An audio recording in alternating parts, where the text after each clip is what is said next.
The battle for the soul of college football, it kicks off this weekend. Our classic rivalry matchups, an endangered tradition. Matt Futterman, one of our sports geniuses. I'm going to use the word genius. That's a pretty big word. You're good with that. Take it. It's here with us on lunch break. You said it, I said it.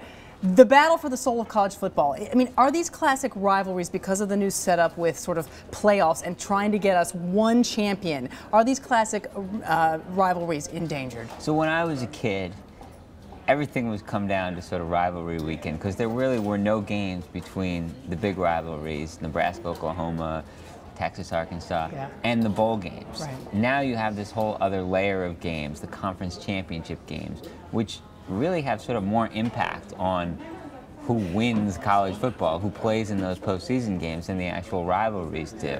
So there's a little bit of a balancing act here. College football is built on, pomp and grandeur and tradition, and a lot of that comes out of these rivalries, but their impact on what everybody's talking about, I think, is sort of starting to take a back seat, and you see that in some of the television numbers.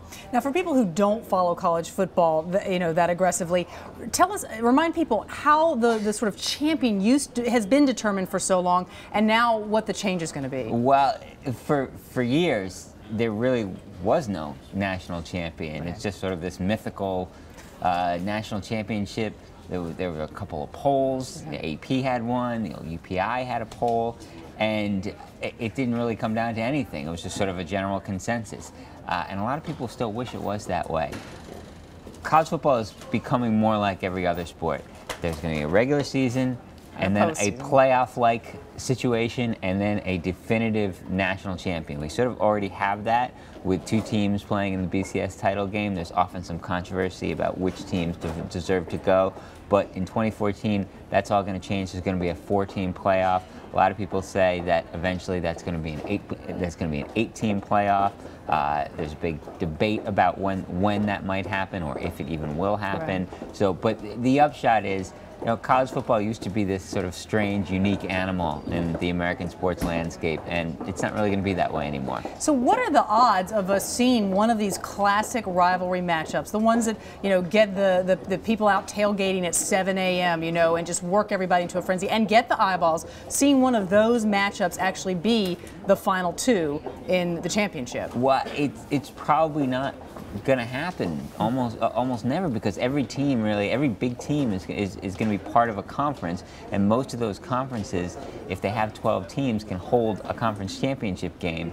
So the rivalry game will take place before then, and it'll be important. It'll be good for that team to win the game, but there'll be another game after it if they don't win in some cases and they still make the championship game, or if they do win, they'll have to win another game. I mean, you see that with Florida, not with Florida State. You see that with the Alabama-Auburn game this weekend, the Iron Bowl classic game.